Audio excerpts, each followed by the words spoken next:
Hello everyone, this is Grace from the Roselle Public Library. Today I will be reading Chapter 23 of Pinocchio by Carlo Collodi. Chapter 23. Pinocchio mourns the death of the beautiful child with the blue hair. He then meets with a pigeon who flies with him to the seashore, and there he throws himself into the water to go to the assistance of his father Geppetto.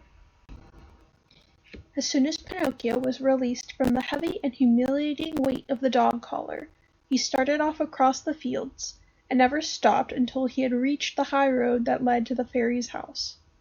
There he turned and looked down into the plain beneath. He could see distinctly with his naked eye the wood where he had been so unfortunate as to meet with the fox and the cat. He could see among the trees the top of the big oak, to which he had been hung. But although he looked in every direction, the little house belonging to the beautiful child with the blue hair was nowhere visible. Seized with a sad presentiment, he began to run with all the strength he had left, and in a few minutes he reached the field where the little white house had once stood. But the little white house was no longer there. He saw instead a marble stone, on which were engraved these sad words: "Here lies the child with the blue hair, who died from sorrow because she was abandoned by her little brother Pinocchio." I leave you to imagine the puppet's feelings when he had, with difficulty, spelled out this epitaph. He fell with his face on the ground, and covering the tombstone with 1,000 kisses, burst into an agony of tears. He cried all night, and when morning came he was still crying, although he had no tears left, and his sobs were so acute and heart-breaking that they roused the echoes in the surrounding hills.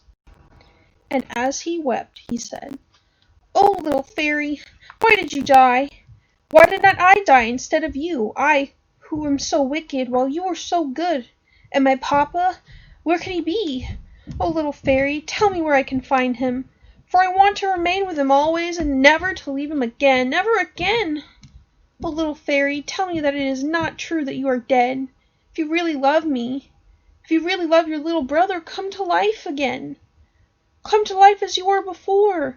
Does it not grieve you to see me alone and abandoned by everybody? If assassins come, they will hang me again to the branch of a tree, and then I should die indeed. What do you imagine that I can do here alone in the world? Now that I have lost you and my papa, who will give me food? Where shall I go to sleep at night? Who will make me a new jacket? Oh, it would be better, 100 times better, that I should die also. Yes, I want to die."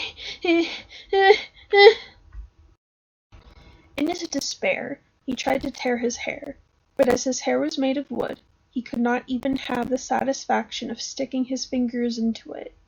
Just then, a large pigeon flew over his head and stopped with distended wings, calling down to him from a great height, "Tell me, child, what are you doing there?" "Don't you see? I am crying," said Pinocchio, raising his head toward the voice and rubbing his eyes with his jacket. "Tell me," continued the pigeon, "among your companions, do you happen to know a puppet who is called Pinocchio?" "Pinocchio? Did you say Pinocchio?" repeated the puppet, jumping quickly to his feet. "I am Pinocchio." The pigeon at this answer descended rapidly to the ground. He was larger than a turkey. "Do you also know Geppetto?" he asked. "Do I know him? He is my poor papa.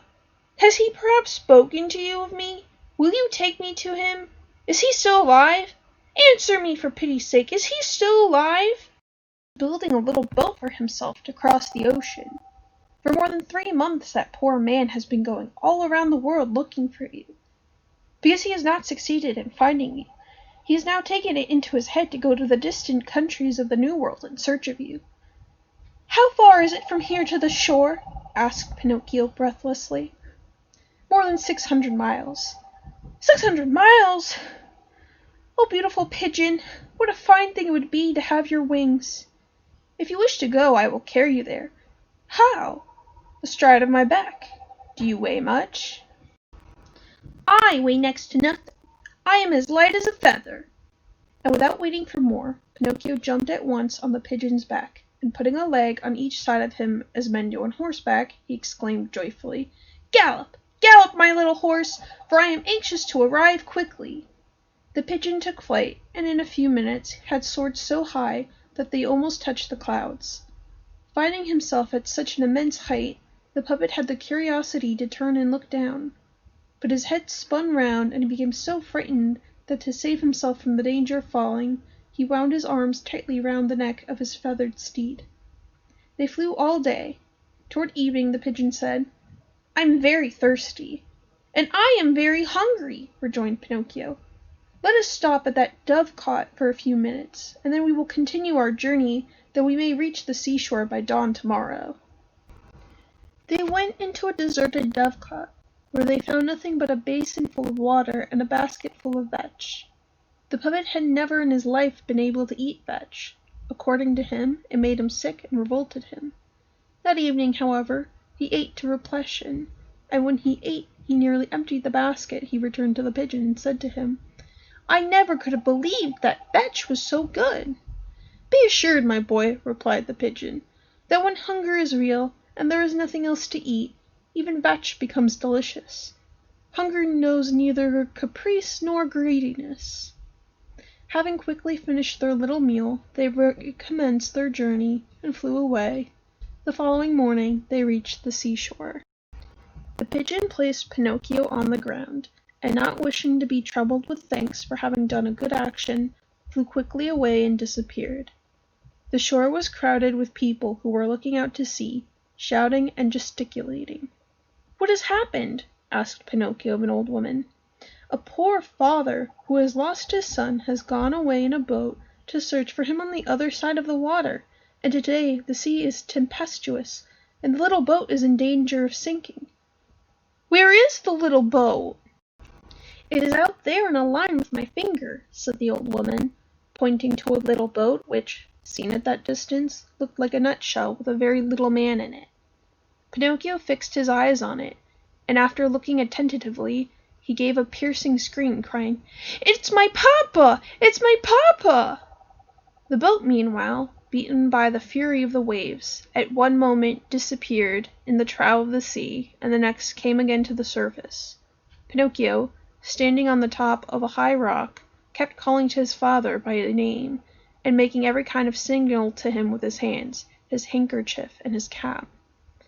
Although he was far off, Geppetto appeared to recognize his son, for he also took off his cap and waved it, and tried by gestures to make him understand that he would have returned it if it had been possible, but that the sea was so tempestuous that he could not use his oars or approach the shore.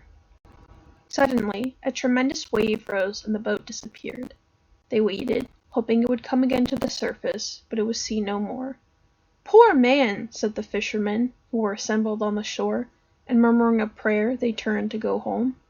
Just then they heard a desperate cry, and looking back they saw a little boy who exclaimed, as he jumped from a rock into the sea, "I will save my papa!" Pinocchio, being made of wood, floated easily, and he swam like a fish. At one moment they saw him disappear under the water, carried down by the fury of the waves, and next he reappeared, struggling with a leg or an arm. At last they lost sight of him, and he was seen no more. "Poor boy!" said the fishermen, who were collected on the shore, and murmuring a prayer they returned home.